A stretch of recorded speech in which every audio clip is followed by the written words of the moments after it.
Oh, by the way, before today's video gets started, I wanted to go ahead and give a huge shout out to a new patron. $5 patron, as a matter of fact. Setsuna. Seriously, thank you. Oh boy. Thank you so goddamn much. I wasn't prepared for that. I'm still kind of, I only just now got the notification, so I'm kind of still freaking out a little bit. Anyway, onto the video. Holy shit.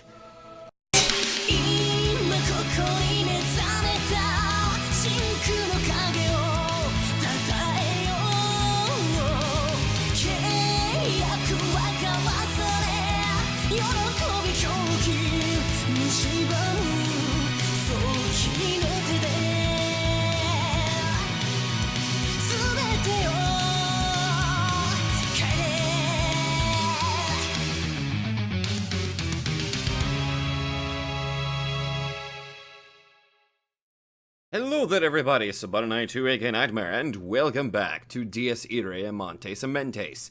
Now, one thing, actually two things, let's be honest here. First things first, I need to go ahead and try to record as much as possible for this one. Apparently, this is another one of those recommended you keep going, so I guess I'm going to go ahead and continue until the end of this chapter. Which, I imagine, if I'm going to be learning about Sakurai's past, it kind of makes sense that I should probably do that.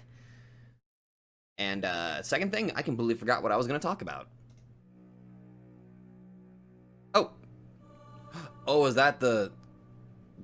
That's, that looks like, Reinhardt's weapon, I think.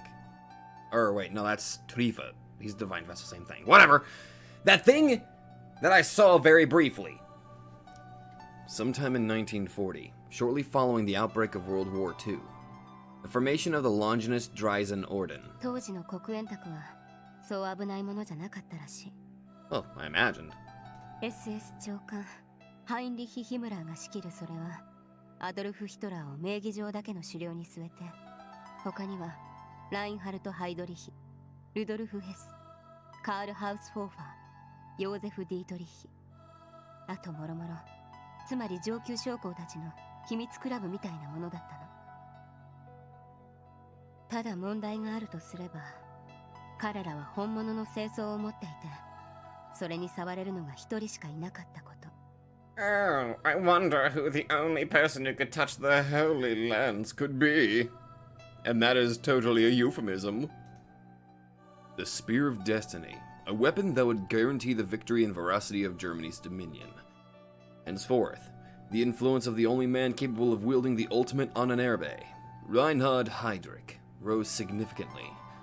At the same time, he filled the hearts of his peers with dread. Oh, by the way, last episode, one of you guys were kind enough to kind of point this out. I'm going to try to pronounce Beatrice properly, but I go a little over the top with Schreiber und Valeria Trifa. Well, guess what? Fuck it. I'm going to go have a little bit of fun with every character's name at this point.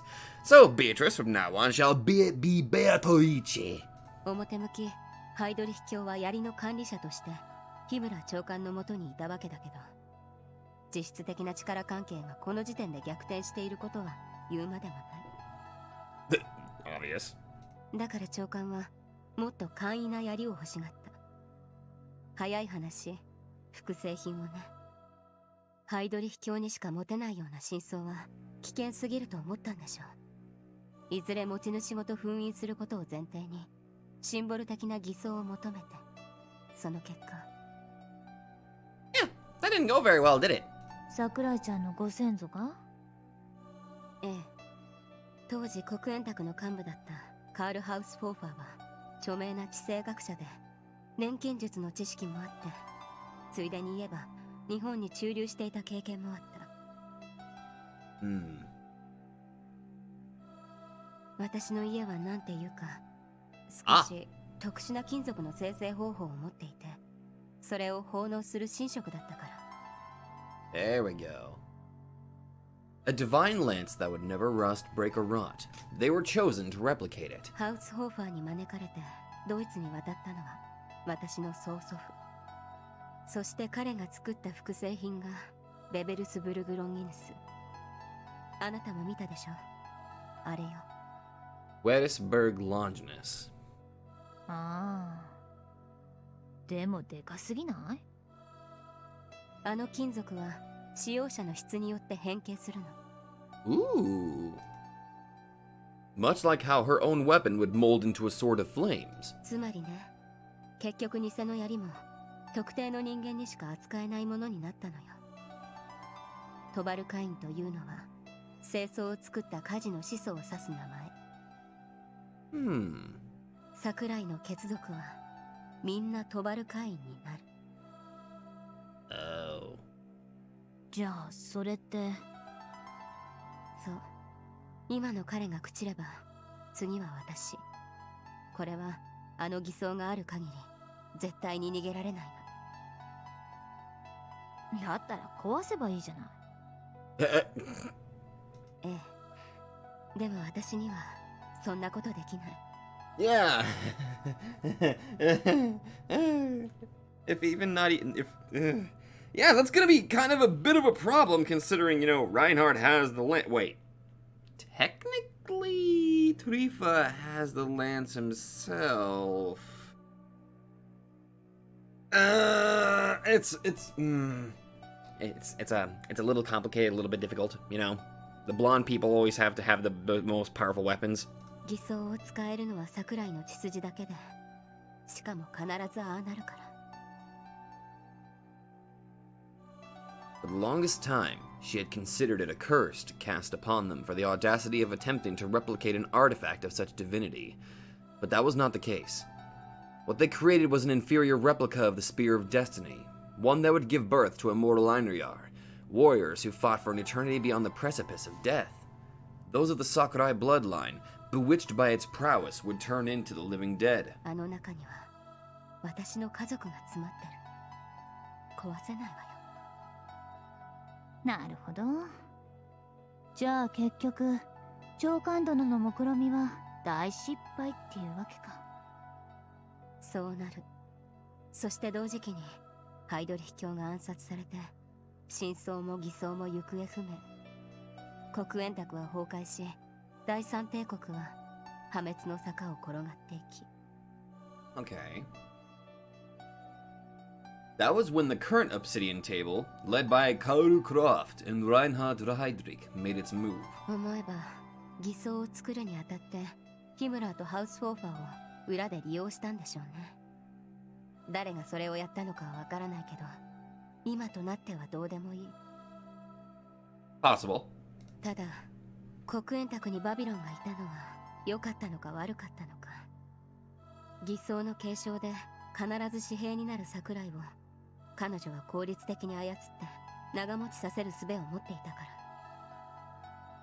ら。あの人がいなかったら私の家はとうに耐えていたかもしれないし、あの人がいたから未だに逃げられないとも言えるのよ。ちょい待ち。それなら今シスターはいないんだから、あのデカブツっていうかあんたの兄貴は。 Yeah, he's gonna be falling apart. 彼がああなってもう11年。多分持たないわね。あと数日以内で朽ちるでしょ。The transformation into Einryar through the power of the false lance was imperfect. They could hardly move without Babylon's help, and could only escape the natural process of decomposition for about a year or two at best. だったらあんたやばいじゃん。Yeah. そうだけど、要は使わなければいいのよ。そんな簡単なもんなの？正確に言うと、順番が回ってきたものは徐々に吸われて、使えば一瞬。だから Oh. 時間はまだある。Oh.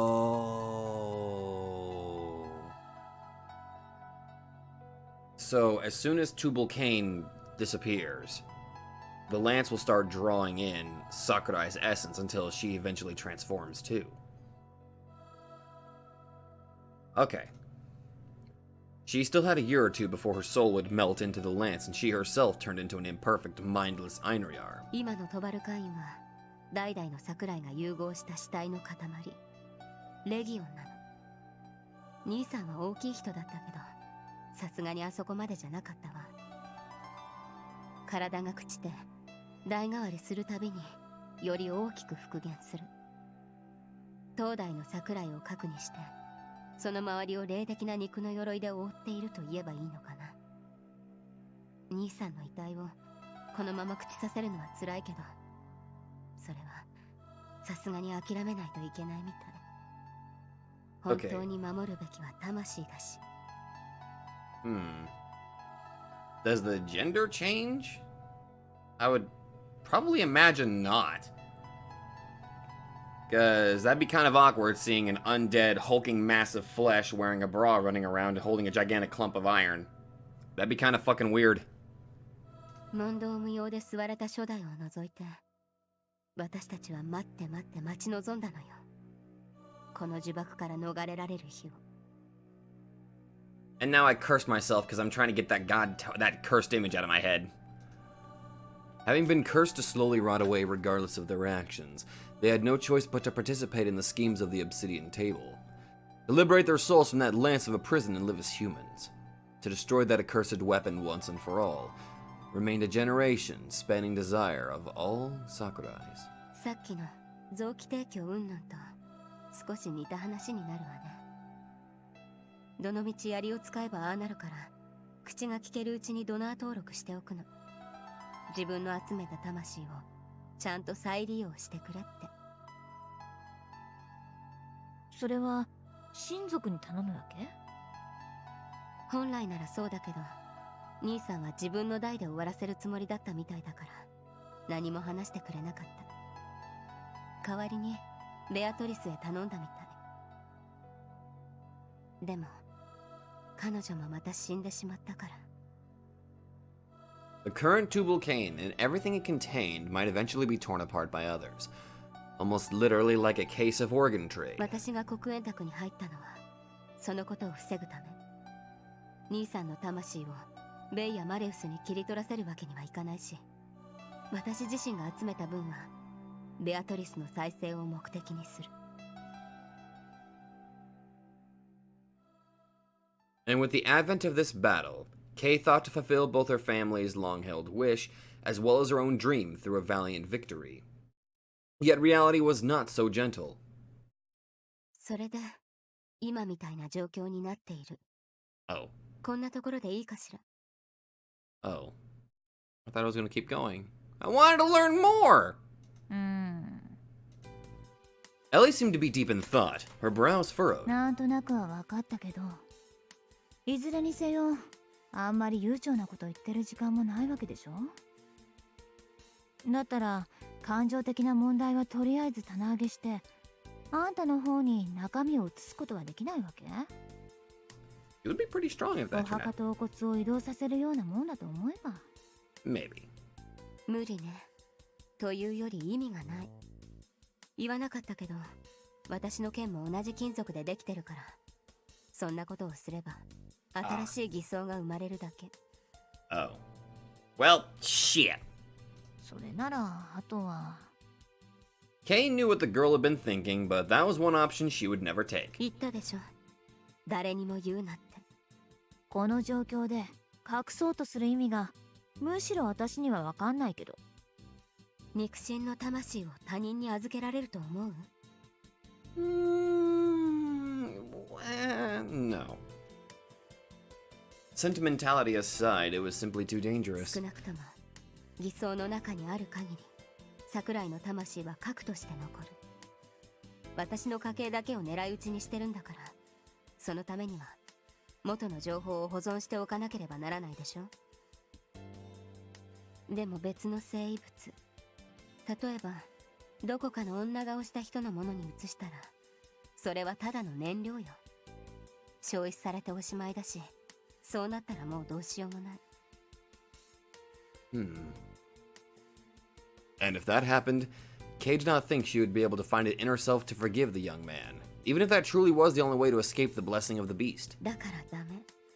言わないで。He had enough problems of his own. She was not planning to put another weight on his shoulders. Aww. けどさ、放っといてもそうなる確率大っていうか。 Fair point. そうね。だからどうしようかなって思ってる。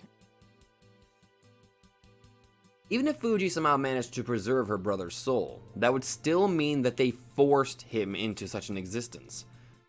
Her brother would not wish for that. Besides, it wasn't like she could simply ask Fuji, someone who wanted desperately to claim his day-to-day life, to carry souls for her until she figured things out. でも少し驚いた。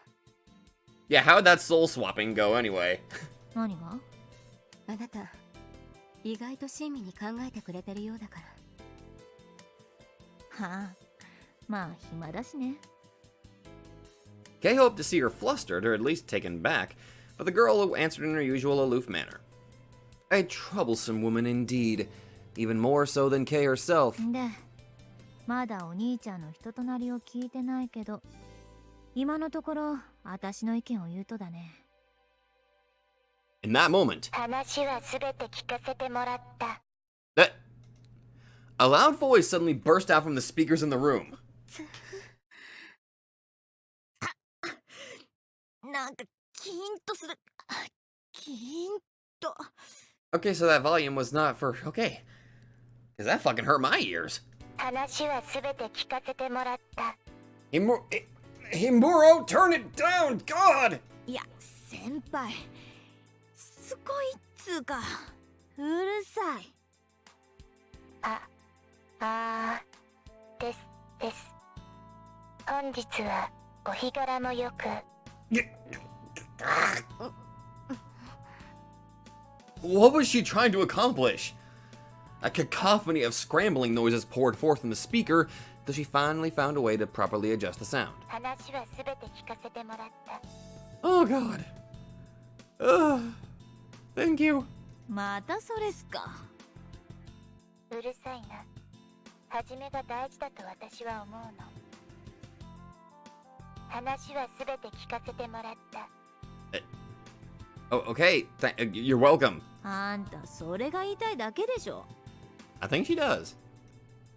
Kay could not help but agree with that statement. After repeating the line 5 more times, Himuro finally moved on. 桜井さん、あなた早く藤井君を探してきなさい。 Yeah. 私のお婿さんにする予定だったのに、あなたなんか油虫がゆ10杯食べて離れてっちゃえ。そしてそのまま2人で燃え上がってればいい。 Oh my god. Okay, you're making me more and more afraid of you, Himuro. Dear God. ねえ、本庄さん。私、この子見てるとメタメタにいたぶりたくなるんだけど、どうしたらいいかな。You're mean. ははは。とりあえずその名前で呼ぶのやめようね。テレジア先輩。あと、話に混ざりたいなら顔出しなよ。あなたが用意してくれた服はゴスパンクすぎて、お客様に見せられない。Gothic punk? 気に入ってるくせに。 Oh god, she's got another outfit? Ellie couldn't help but smile. Kay had no idea what kind of clothes the kooky girl behind the speaker wore, but apparently she had no intention of showing herself. とにかく、藤井君は勘が鋭いくせにバカだから、ほっとくと全部一人で解決しようとしちゃうよ。それでいいの？よくはないよね。というわけで、首に縄かけてでも引きずってきなさい。私はか弱いから無理だけど、あなたはごっついから OK。 To be fair, nothing wrong with being brawny. I have seen muscle waifu before. I'm looking at you, Sakura Ogami. 先輩、私は？あなたは真面目にやらないからダメ。今一番不真面目なのは誰かっちゅう話を。桜井さん、 Himuro let Ellie's complaint fall on deaf ears. 藤井君を死なせないで。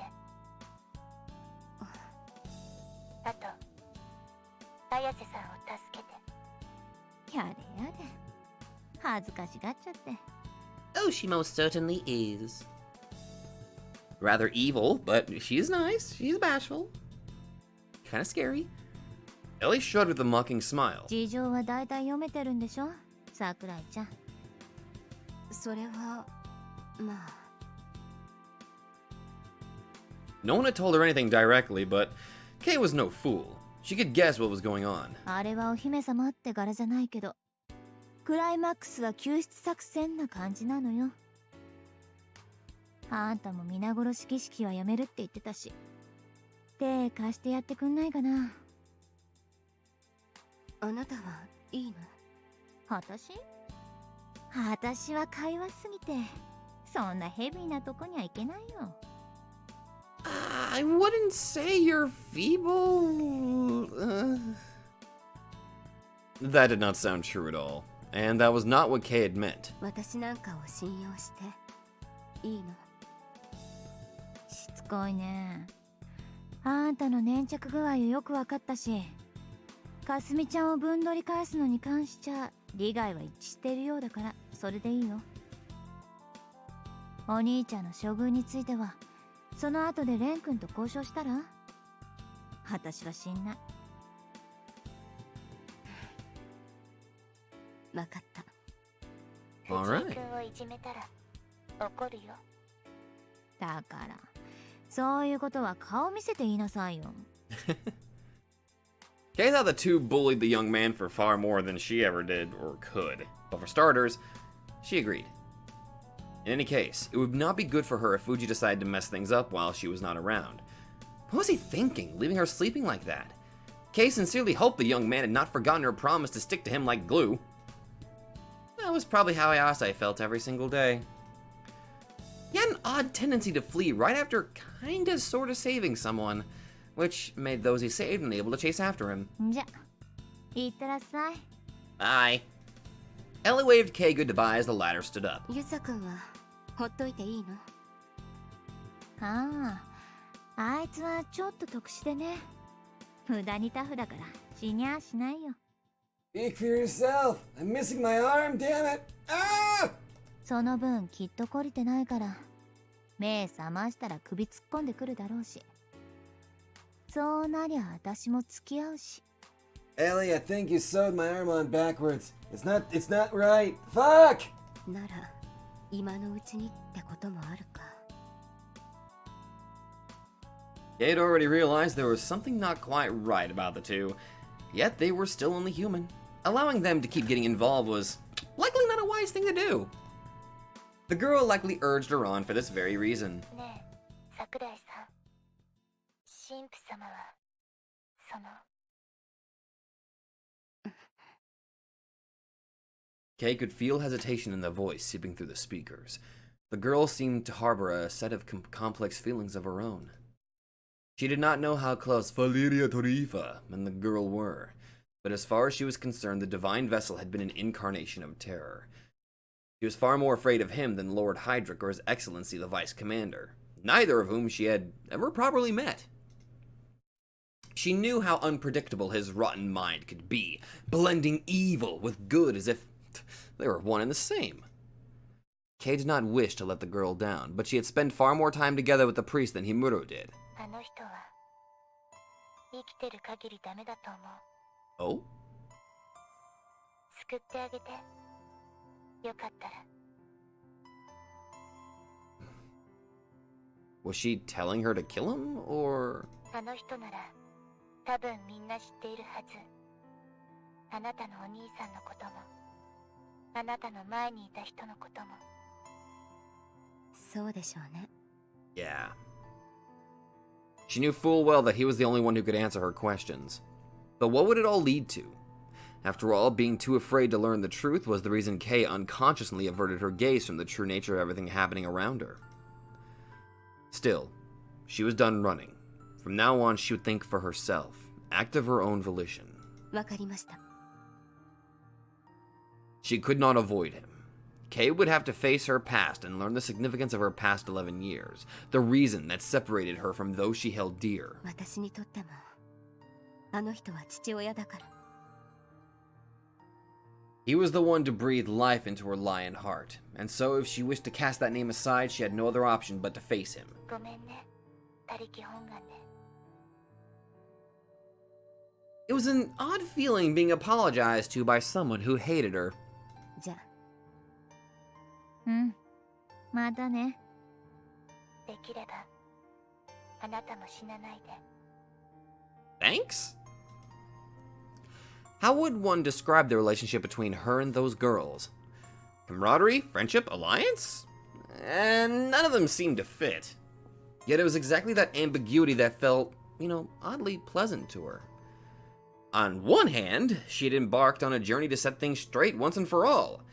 On the other, she enjoyed ambiguous relationships. She possessed quite a contradictory mind. Yep. In fact, the very man she would go searching for was the most ambiguous of them all. How she felt about him remained a mystery to her even now. They would have to make their relationship clear one day, and for that, neither of them could afford to die right now. Such were the thoughts that swirled in her mind as she left the club. Having slept for over 36 hours was more than enough to take care of both her wounds and exhaustion. ああ、どうも。いえ、別にそんなんじゃないんですけど。ほんと、大したことじゃないんで、心配しないでください。大丈夫ですから。え？ああ、あいつはどうなんですかね。一応元気にはしてるみたいですけど。Who are you talking to? ええ、はい。じゃあ、シローには連絡入れるように言っておきます。かすみにも、はい。わかりました。今は寝てるんで、具合が良くなったら電話させますよ。Oh. じゃあおばさん、そういうことで。ええ、俺は大丈夫です。ああ、そうですね。ごたごたが片付いたら、3人で一度里帰りもいいかもしれない。学校休みですからね。せっかく長い冬休みなのに、かすみもバカっていうか、バカは風邪ひかないんじゃないのかっていうか。とにかく、正月には顔を見せますよ。はい。約束します。絶対に。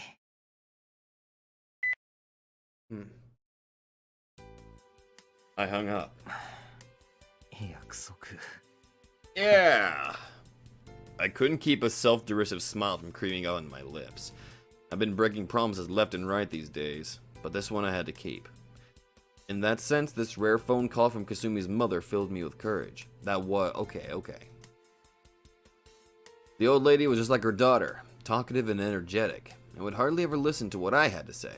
But even she seemed pretty flustered at this time. And who could blame her?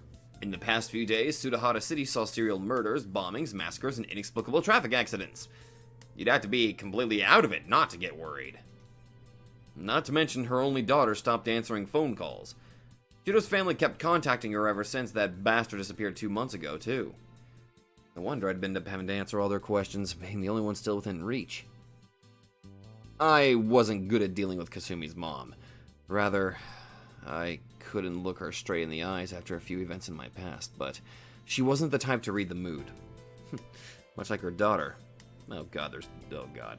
And I couldn't possibly tell her not to worry in this situation. I would have been in serious trouble if she asked me to send a pic of Kasumi, but she seemed to have believed my word this time. A notion that filled me with both relief and guilt. She trusted me. A damned cheat who spent half his life lying to people. I was about to toss the phone into the seat, but stopped myself at the last second. There was no point taking out my frustration on an inanimate object. In any case, it wasn't some flimsy half-assed sense of heroism that made me loiter around the area so early in the morning. I needed to look reality in the eye, reevaluate everything that had happened to me these past few weeks, and face what was to come with renewed determination. The first week after I left the hospital consisted mostly of nightmares and serial killings. Yep. I ran into those maniacs in the second week and spent the majority of it trying to harness my newly gained powers.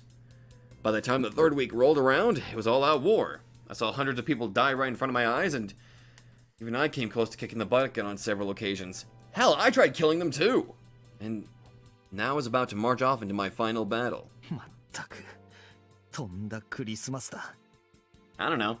Murder, anger, fighting. Kinda sounds like a standard Christmas, I think. Today was Christmas Eve. If those psychos had something planned, they'd probably be using that day. Mainly because of what the priest told me the other day. Something about Rhea's birthday and the blessing of the beast. And if my suspicions were correct, we'd run out of time.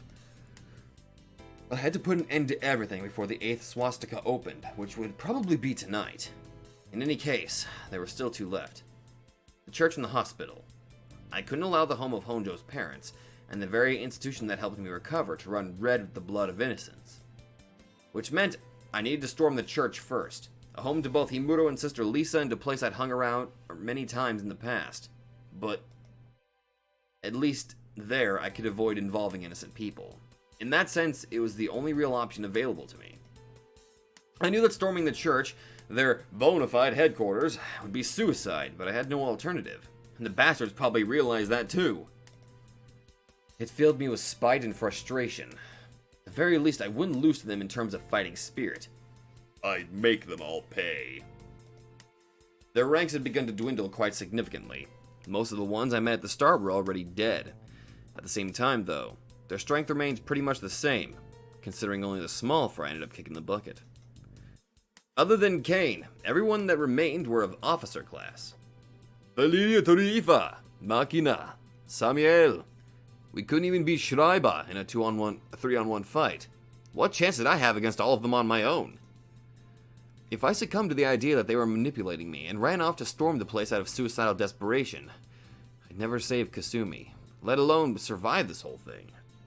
If I had no choice in the matter, I'd at least have to make myself believe I was doing everything of my own volition. I'd win. I'd had to. This wasn't me blindly rushing into a trap. No, this was me using my chance to kill them all in one fell swoop. I'd get my perfect ending that way. That was what I'd been telling myself, steeling my resolve with thoughts of victory and a safe return. I spent the whole day walking around town. I visited the school, my home, the tower, the museum, the ruins of the amusement park, the bridge. I engraved all the places that reminded me of this battle deep into my heart. And ultimately, this is where I ended up. The Sudahara Seaside Park, the place where I met Wilhelm and Rusalka for the first time, inherited that terrible instrument of murder from Kasumi, and ended up baptizing it with Spine's blood. With the opening of the second swastika, the park, normally bustling with people, turned into a graveyard. Despite it being Christmas, I couldn't spot a single visitor around. The tower, the school, and the museum were no different. The amusement park in particular had turned into a scene straight out of a disaster film. Each and every battlefield had death seeping into their very cores, and would likely never function as places of social gathering ever again. I didn't know if killing the bastards would return these places to normal, but I couldn't let them spread this terrible blight across the whole city. And that alone gave me strength. Yoshi. It shouldn't have been too long till the sunset. I'd go to the church once it became completely dark. I'd make the 7th swastika their last one. If they planned to open both tonight, I had to keep them busy and make sure they couldn't split up and open the one in the hospital without my knowledge. And this was just my intuition talking, but I suspected all of my fights would be one-on-one. At least, Makina and Samiel seemed to be the type to prefer that. They would answer a lone contender with a fair duel. Going alone would probably result in less complications than bringing someone who couldn't hold their own. It was a miracle that Shiro survived those wounds. No shit, he is a tenacious bastard! And given his personality, I knew he would want to tag along regardless of how much I tried to stop him. In that sense, getting a chance to take care of things while he slept worked to my advantage. And then there was a certain other person I hoped wouldn't come. I decided I'd completely switch off my phone. Really should have done that from the start, honestly. It'd only bring trouble if she happened to contact me now. Unfortunately, in that very moment, as if shooting for the perfect timing, my phone's ringtone went off. The number displayed on the screen was not one I recognized. That was most likely her. We'd exchanged a few texts before, but never outright called each other, which meant that her number was obviously never recorded on my phone. After a few moments of hesitation, I decided to ignore the call and switch off my phone when... 今度はメールかよ。 Yep. She just wouldn't give up. Should have expected that sort of clinginess from someone who'd just been planning to become an evil spirit. Exasperated, I opened the text. Don't ignore me, blockhead. I've sent you something nice to help cheer you up. From little old Ellie. Oh. Oh. Oh. It was just her. Guess there was no need for me to ignore her. I checked that apparently nice thing she had sent me. Oi. Oh god, don't tell me. It was the God damn it, Ellie! Fuck! God damn it! Honjo, what the hell? Oh my god, woman. You and Shiro are really meant for each other, my god. It was the picture of a certain woman completely nude, although her more private parts like her breasts and down below had been covered by black lines. 取られてんじゃねえよ、お前も。Ugh. And I wish she didn't send me these things either. Did that lift your spirits? つーか気合が抜けるって言っただろうが。Having a nosebleed over there? What a perv. In that case, have a look at this too. あのな。This time it was a picture of Himuro, sent by the girl herself, wearing quite the outfit. It honestly reminded me of those dubious-looking maid cafes. Then again, you could pass off that soft outfit as the stage costume of a punk rock vocalist.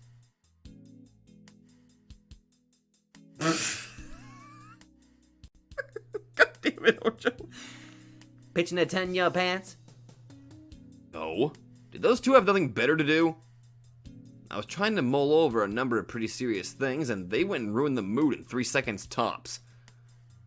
Well, I couldn't deny that their concern made me happy, but if I let them have their way, they'd likely keep sending me all sorts of things until sunrise. I'd figure I'd give them a brief reply before turning off my phone for real. But then... Fine, whatever, I'd answer it! はい、もしもし。But as I began to explain how they should learn when to quit... 私がしつこいのは今に始まったことじゃないでしょ。 Oh, god damn it, they distracted me just so this call could go in. What? Nothing. I answered the call thinking it was Honjo and... Ah, shit, I should have checked the screen before touching it. ゲって何よ。あ、それは別に。She blindsided me so badly I didn't even know what to say. まあいいけど、あなたどういうつもりなの？どう言って言われても。そんなに私を怒らせるのが楽しい？いや、楽しくはないぞ。嘘。いつも私のことをバカにして。藤井君はあれでしょ？私が邪魔だって思ってるでしょ。Oof. ああ、まあ。At least you're being honest on that. Good thing she understood. でも言ったよね。私もあなたが邪魔だって。ずっと邪魔をしてやるって。だから、勝手なことなんかさせない。Whether you like it or not, Ren, she's gonna be stuck with you. You're stuck with her. You have no choice in the matter. 聞いてる？一応。それで、お前どこだよ？あなたこそどこよ？内緒だ。じゃあ私も内緒。Oh my god. I could pretty much sense that smug smile from hers through the receiver. Things have just gotten a lot more complicated. Sure, I might have joined forces with Sakurai once in the past despite our differences, but that only happened in the heat of the moment when we both fought that living disaster. We had yet to officially make peace or ever even find common ground. You both made out on top of a goddamn school! I tried to avoid her because I didn't feel like fighting again.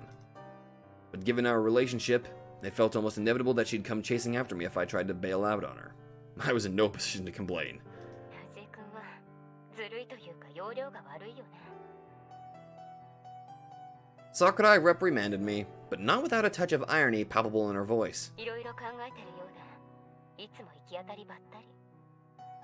私を生かしておけばこうなるって分かってたくせに。対処法は逃げるだけ？もっと劇的な起死回生の案はないの？ないな。I couldn't think of a more convenient way to solve this, unfortunately. 何回も同じ話題をループさせるのはさすがに疲れた。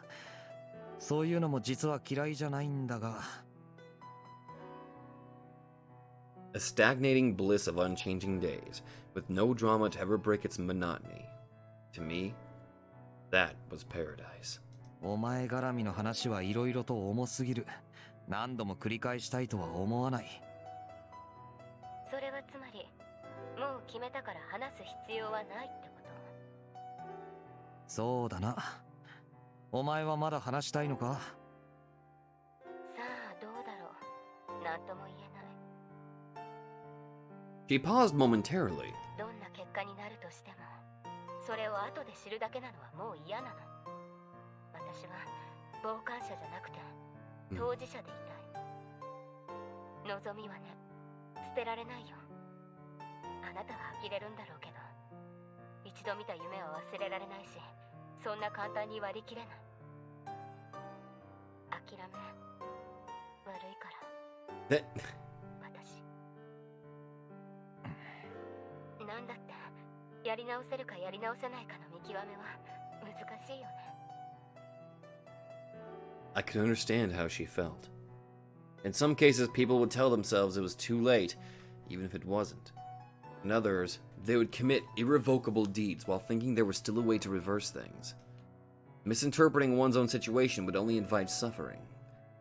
Though the details might differ, most people were faced with such decisions during their lives. 言い訳をするつもりは別にないけど、私は子供だったからうまく選べなかったみたい。でも子供は子供なりに走ってきたから今さら引き返せないのよ。それはそういう風に思ってるだけじゃないのか？そうかもしれない。けど昔選んだことの結果に今の私があるんだから、出来上がった性格は曲がらないわよ。誰かと一緒で。ねえ藤井君、あなたにとって人生最大の失敗って何？その時選んだことに後悔してる？俺は My greatest sin. My largest blunder. I can only think of one. I did regret it, but I also understood that there was nothing I could have done about it at the time. 違ったらごめんなさい。それは11年前じゃないかしら。少し考えたの。どうして兄さんとベアトリスが死んだのか、なぜいきなりそんなことになったのか。1995年は何かの節目だったんじゃないのかって。あの時誰も知らないところで何かが狂ったんじゃないのかって。 That half a century after the war, exactly 11 years ago, something or someone shook the world to its foundations, derailing the course of history. Sakurai went on in a business-like tone. 誰かのせいにする気はないし、そんなの尺だから認めないけど、なんとなく思ったの。あなたもユサ君も綾瀬さんもその時何かをなくしたんじゃないのかなって。黒煙卓も一度に2つの駒を失った。兄さんについてはまあ彼らにとって予定調和だったとしても、ベアトリスは違う。彼女は初期からの一人だし、そんなところでまだ何も始まってないのに落ちるなんてありえない。結果、生産杯芸家は私を連れて町を離れ、氷室先輩は父親代わりの人を失って。ただのこじつけかもしれないけど、なんだかそういううねりみたいなものがあったように思えてならない。どう？心当たりある？ I gave no answer, but she interpreted my silence as confirmation. そう。じゃあこれも別に答えなくていいんだけど、あなた誰か殺してない？ベイがね、前に言ってたの。シュピーネも多分マレウスも同じように思ってた。黒煙卓には家族殺しの人間が多いから匂いでわかる。そんなこと。ビルヘルムが？ Interesting. ええ、彼は両親を一番初めに殺してる。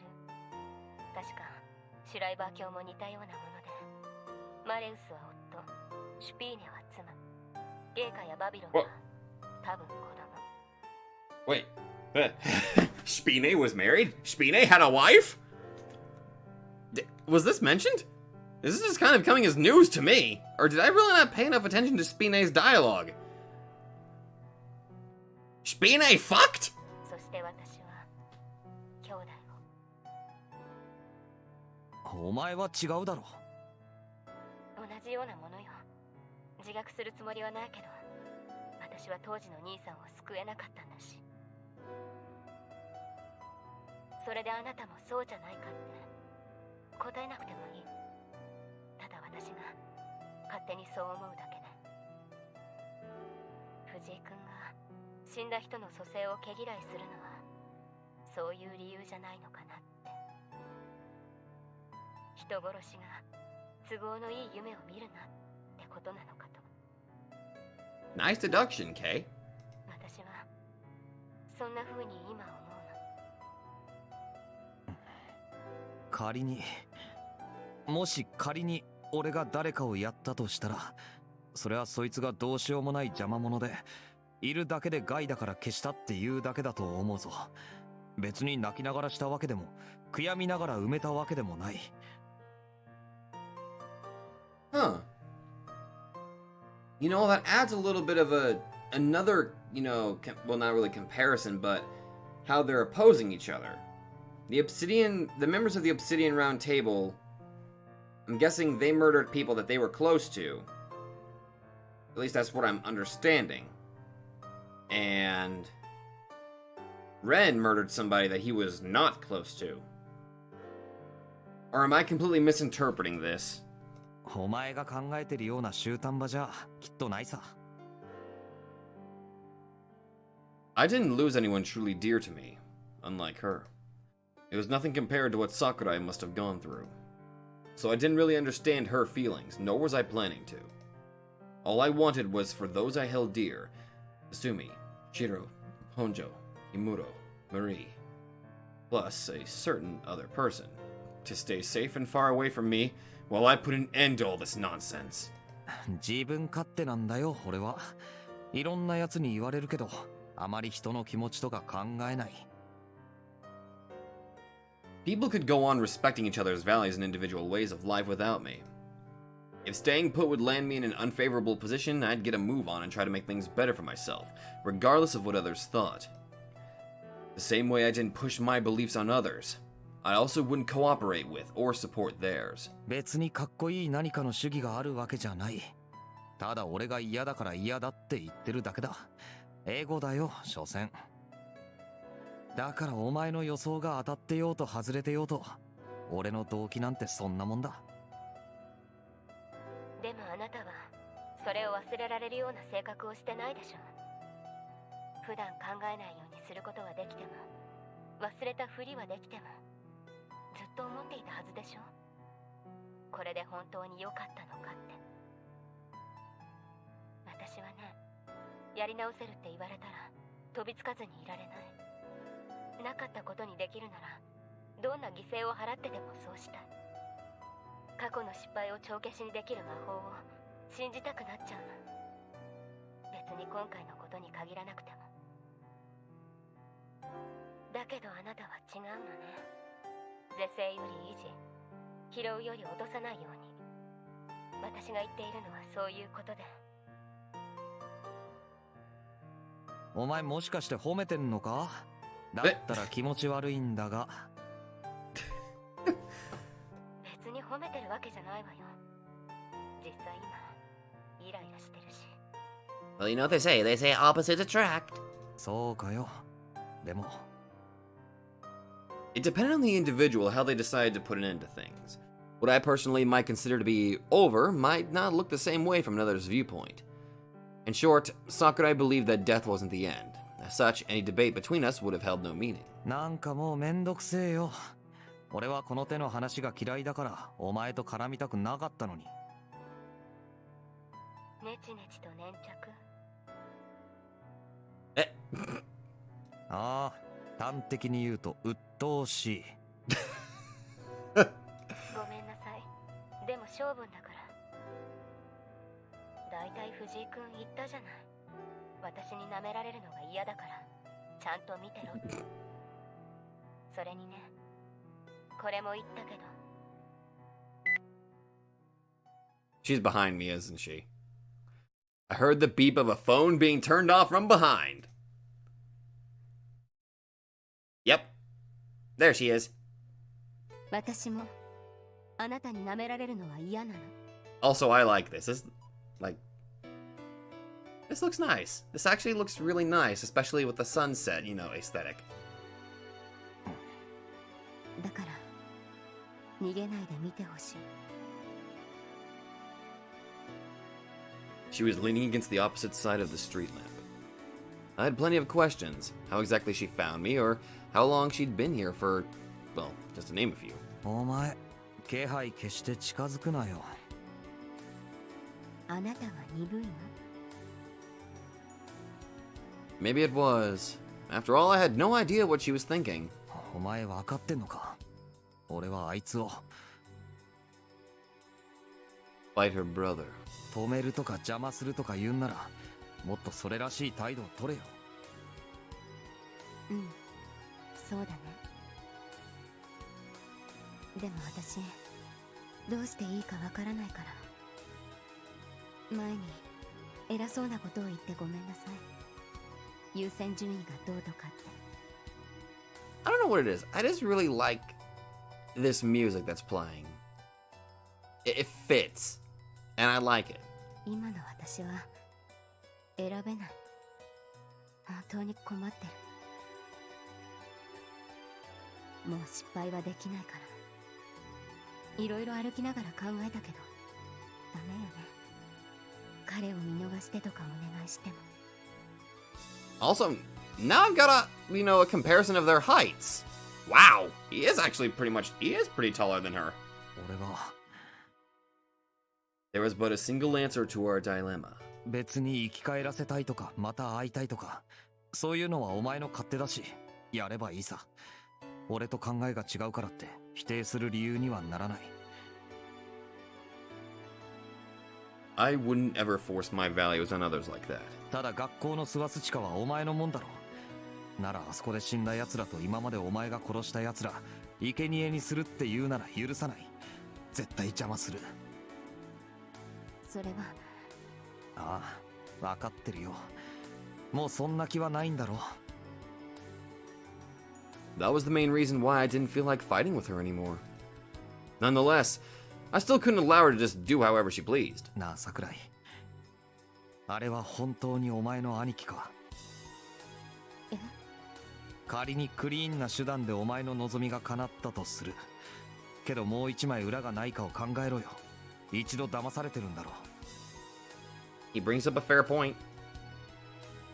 There were still so many things we didn't know about Cain. That thing was no average carcass. It housed an adamantly resentful will. Could it be that she mistook a real monster for her brother? Could it be that she was, in her ignorance, trying to resurrect something far worse than a man from her past? お前の兄貴、どうして死んだ？言ってみろよ。何があった？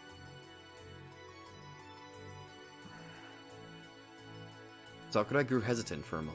東方正教会ドッペルアドラー。 Doppeladler? 知っていると思うけど、私たちには敵が多い。特に宗教勢力からは忌み嫌われている。11年前にこの町で彼らとの戦争があったのよ。結果的に撃退したけど、こちら側も2人死んだ。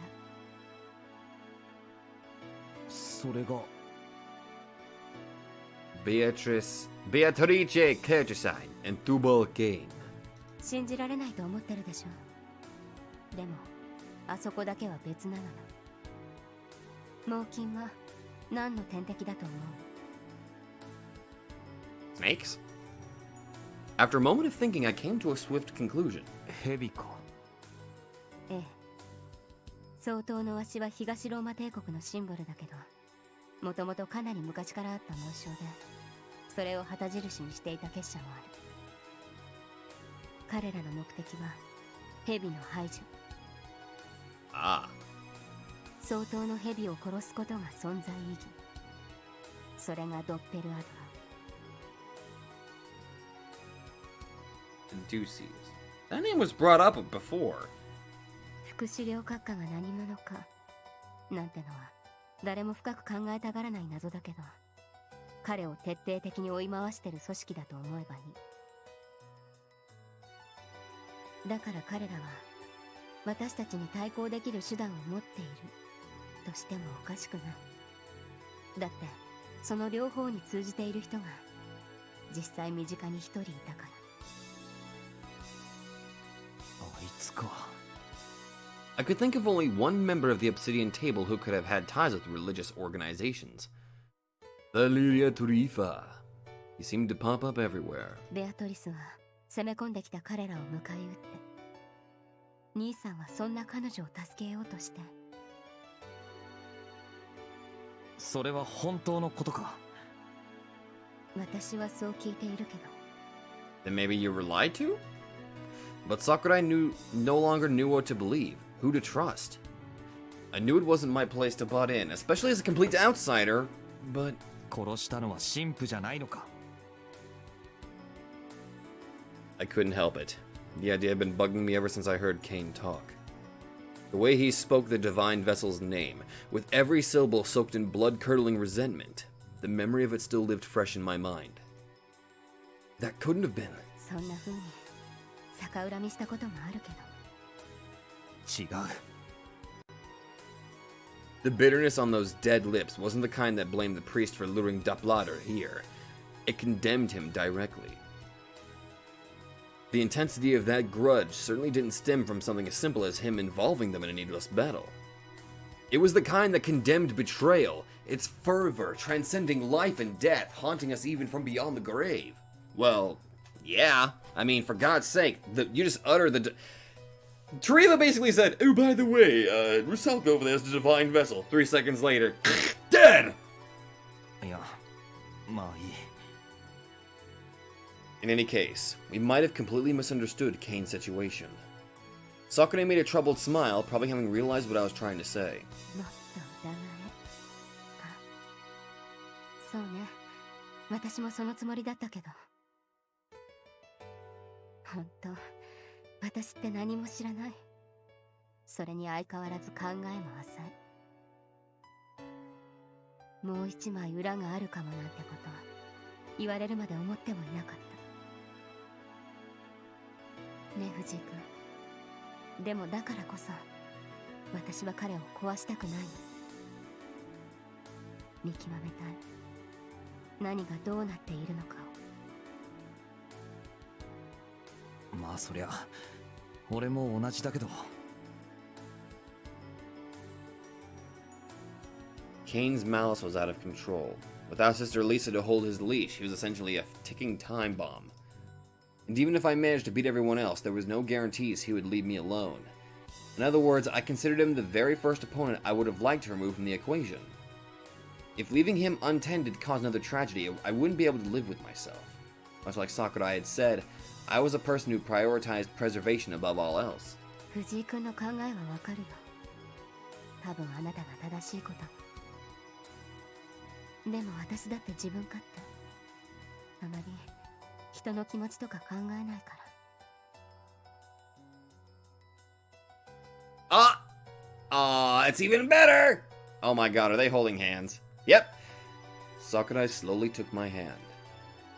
We still had our backs to each other with a street lamp separating us. Only our hands were joined. Look at that. Look at that! That's so good. I like that. I felt the whole thing illustrated the clumsiness of our relationship with staggering precision. 二つだけ譲歩して。今夜あなたについていくこと、何も言わずに認めてほしい。それと。Her fingers grew tense. I knew what she was thinking, and how difficult it must have been to articulate it. I couldn't believe this idiot. She barely managed to get out of bed earlier today, and now? あなたが彼と戦う間に私は残り全員を倒す。どっちが早いか恨みっこなしにしましょうよ。You are one dangerous woman. それで藤井君があの人を消しても怒らない。でもその代わり私の方が早かったら言うことを聞いて勝負よ。それでいいでしょう。何をいきなり。 She barely survived the fight with Wilhelm, nearly got killed by Schreiber, and lost to me in minutes. And now she was planning to defeat those three? Valeria Tarifa, Machina, and Samiel. 死ぬぞお前。言ったでしょ、舐めないで。 I could sense her shivering on the other side of the lamp, and not from excitement. She was terrified. As someone who had been part of the obsidian table, she understood the power of those three more than anyone. Yet despite all of that, she offered me this crazy bet. It stood testament to how much she treasured her brother. 一つ聞いていいか。何？スワス地下に散った魂はもうどうやっても呼び戻せないんだろう。ええ、あれはハイドリヒ教への生贄だもの。昔はそれでも呼び戻せると思っていたけど、今はダメ。彼の一部としてエインフェリアになってしまうと知ったから。マキナ教もザミエル教もシュライバー教もすでにそういうものだった。それはつまり They had already been devoured, and were no more than wraiths summoned back to the world through Reinhardt's power. Slaves to strife, cursed to resurrect without limit, doomed to fight for all eternity. Indeed, the title of Einherjar fit them very well. The laughable truth behind immortality. ベアトリスはもう博物館のスワス地下に散っているから、ハイドリヒ教が戻ってきたらそうなってしまう。そして兄さんも教会で倒れたら。もういい。わかった。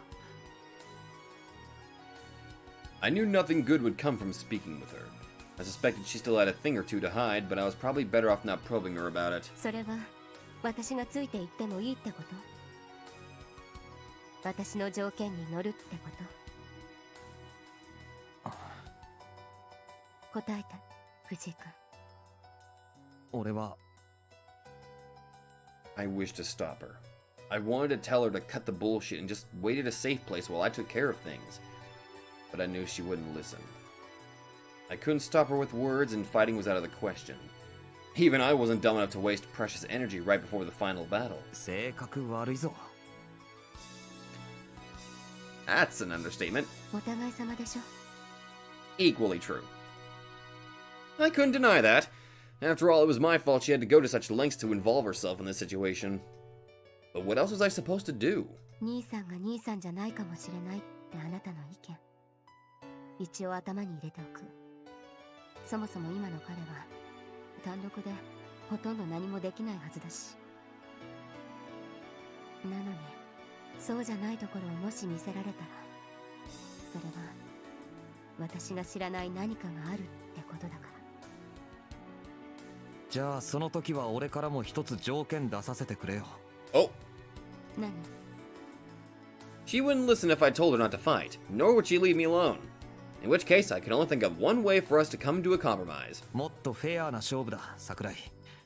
どっちが早いか競うなら1対1。つまりゲイかな。ああ、あいつだけはお前に任す。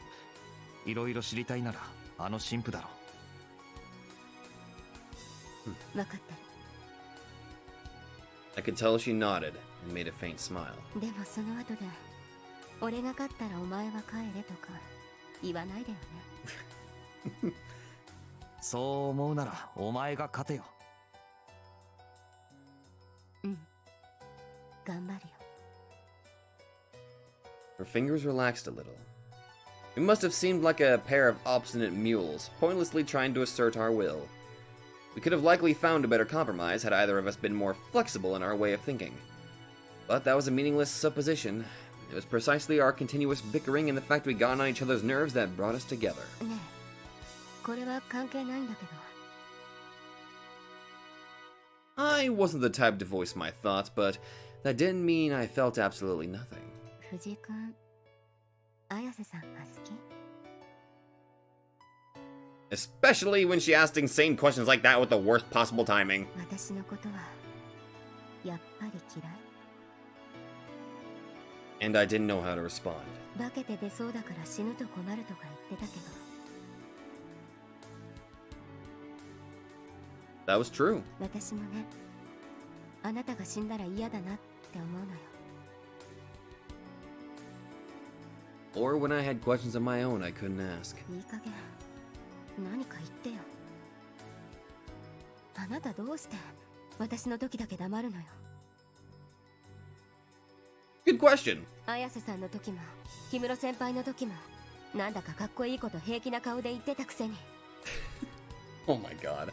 私にだけ愛想がないのはやっぱり嫌いだからってそういうことなの？言いたくないなら私は私で勝手に言うけど。いいよ、別に。じゃあ一緒に言おうよ。 Oh. What kind of logic was that? できるだけ大声で。どうせ周りに誰もいないし。ね、いいでしょ？ OK。 Too bad, I'd always been pretty good at reading superficial details and not much else. せーので行くわよ。3、はい。俺は私は桜井慶が藤井蓮が。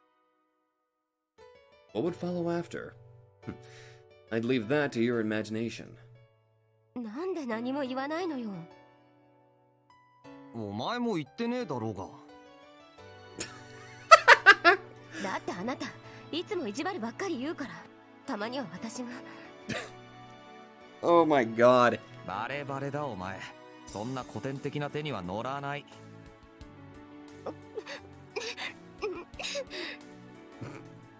Please, no kicking or punching or anything. It hurts, damn it. 聞きたくないの？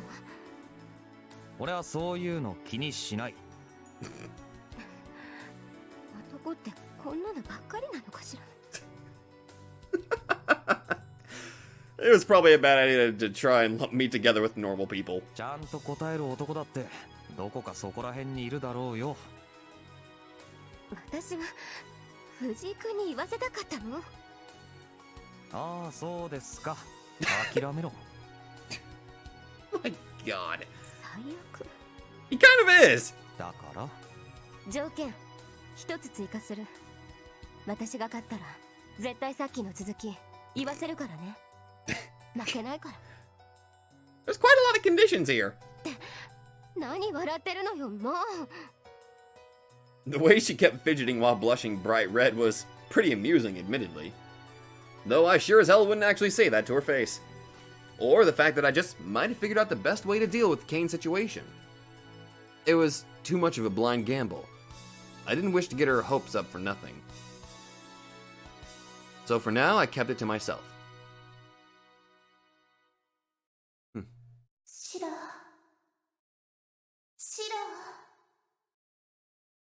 That's Kasumi's voice. I think. Or is that Maria? Fuck, I think that's Kasumi. A voice brought him back from slumber. なんだよ。もう起きる時間か? Oh!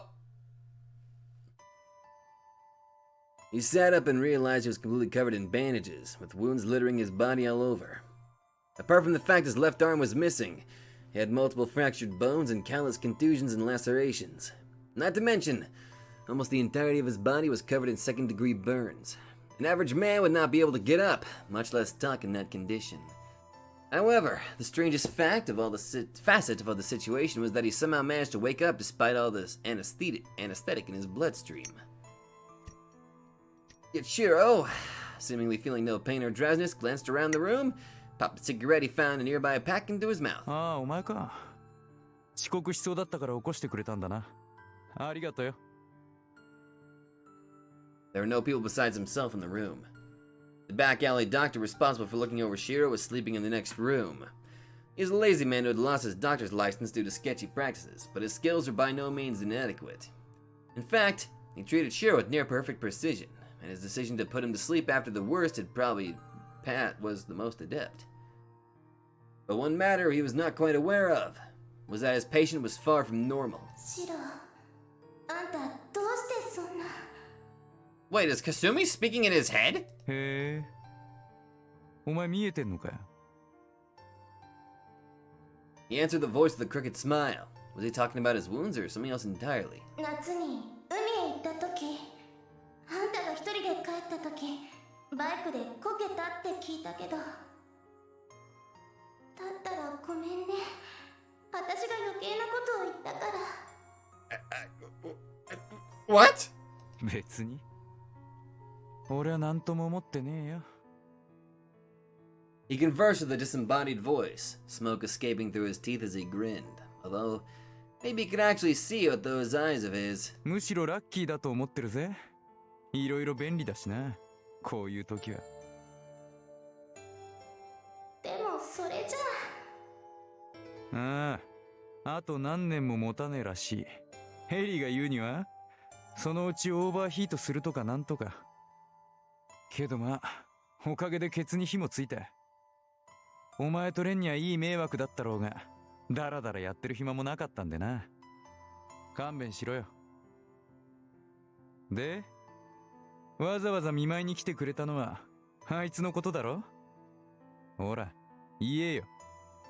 I am so confused right now. 遠慮なんかする柄か？一応俺にだって負い目みたいなもんはあるんだよ。お前の頼みなら聞いてやる。あんまりいらん気回してんなよ。どうせ何も言わなくたって俺は行くつもりだし。お前の考えてることくらい簡単にわかるさ。ありがとう。どういたしまして。With those words, Shiro stood up. The motion made parts of his skin rupture and a few burns peel up, but he showed no signs of actually caring. 足が折れてないのは助かった。いくら痛くねえって言っても構造は変わんねえしな。あとはまあ解熱剤と S のちゃんぽんでもすりゃしばらく持つだろ。You are a lunatic. それでほら、オーダーよこせ。Sliding an arm through the sleeve of his jacket, Shiro fixed his gaze on an empty corner of the room, and he received his answer from a voice only he could hear. 了解。ま、待ってろ。お前今、なんかヤバい目とかには合ってないよな。うん、大丈夫。いろいろ聞いたり聞こえたりしたか？なんとなくは。じゃあ、先輩とも会いたいだろそうだね。う。なら期待してろ。Shiro opened the door and was about to leave when he felt the apparition make a faint smile behind his back. みんな、うまくいくといいよね。新しい友達も増えたし、全員で。ああ、そういうことならいつもの調子で気合い入れろ。新規臭いのは似合わんし、気色悪いぞ、バカスミ。How is he? わかった。ごめん。And the very moment the door closed behind him. 頑張ろうね。絶対、絶対。おう、今回はハッピーエンドに付き合ってやる。Urging her not to give up, Shiro left the premises. エリー、お前の病院、火でも薬品でもぶちまいて、中の連中叩き出せ。A cheerful grin played on Shiro's lips as he faced the receiver.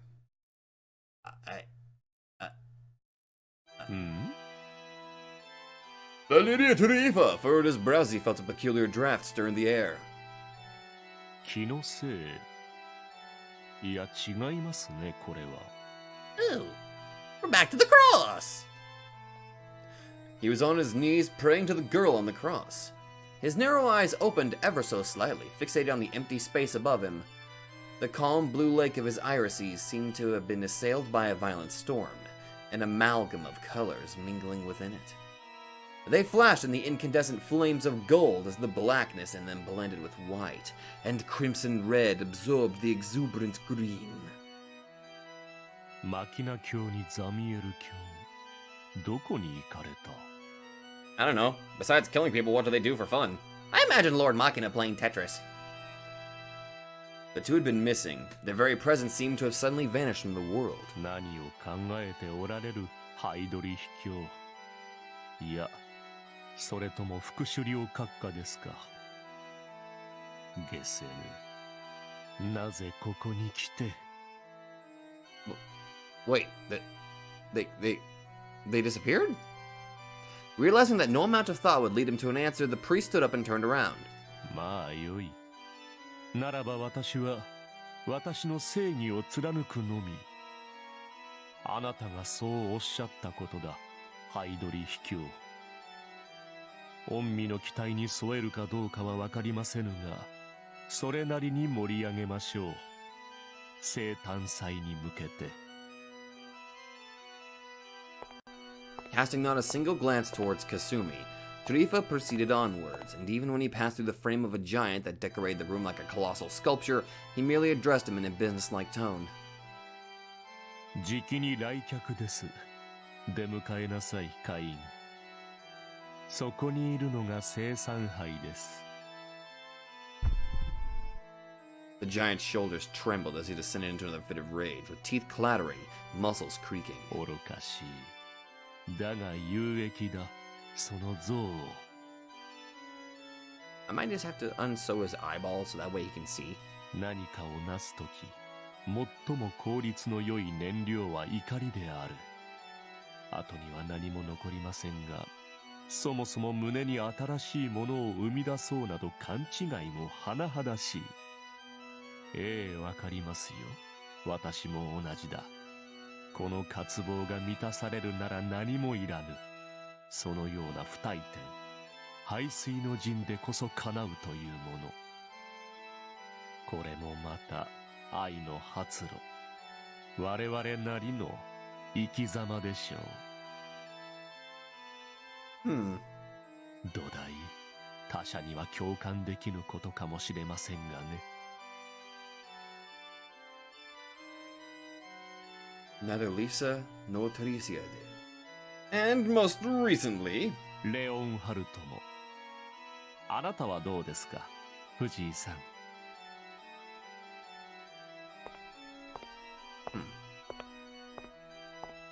The priest strode onwards with the giant at his side, a hint of sarcasm seeping into his tone.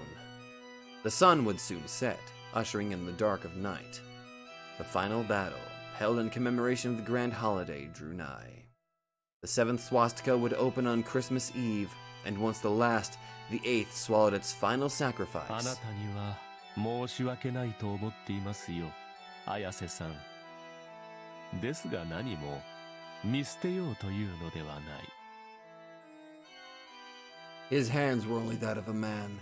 God would not guide his fingers, hence he could not save everyone equally. If spilling over, leaking through, and falling over the edge was the nature of mankind, then he would pick up as many lost souls as his strength allowed. An eternal spiral of borrowing things lost and reclaiming those taken away. He had been convicted to an everlasting prison. He lived as a pilgrim on the path of wicked sanctity. 'Twas his duty and pride to keep shouldering the torment of his sins. Thus, Christoph Lohengrin would never halt in his tracks, and would not allow anyone else to stop him. それがたとえあなた方であろうとも。Karl Kraft und Reinhard Heydrich designated him as the acting commander of the Obsidian Table, while fully aware of his nature, and so he would stay true to it. まあご観覧ください。逃げませんから。He knew the two would most likely put no mind to whatever he did, or how the events would transpire. All they wished for was to break free from the snares of this accursed foreknowledge, was it not? What else could those two possibly crave? The desires of true monsters eluded even Tarifa's mind. As such, he could never read the hearts of his two masters. Even the divine vessel, the cradle of infinite chaos, capable of synchronizing with men and women of all kinds, was left utterly blind when faced with the minds of those two.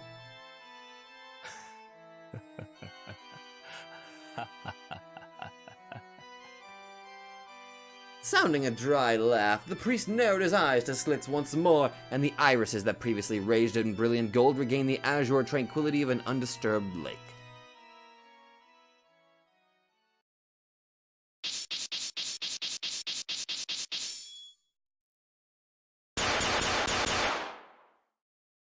So many of them! Gone! 12 of 13. Lost to get 6 out of 8. Chapter 11. Covenant. End.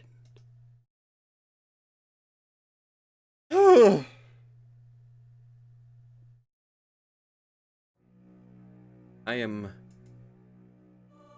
so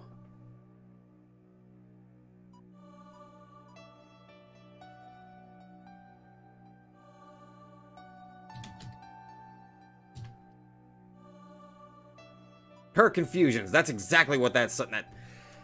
Okay. First off. That scene with Sakurai and Ren, that was really nice. That was pretty good. I got a little bit more information on Sakurai's past, her own how she's feeling, and overall, that moment between Ren and Sakurai, that shit was cute, okay? That was adorable.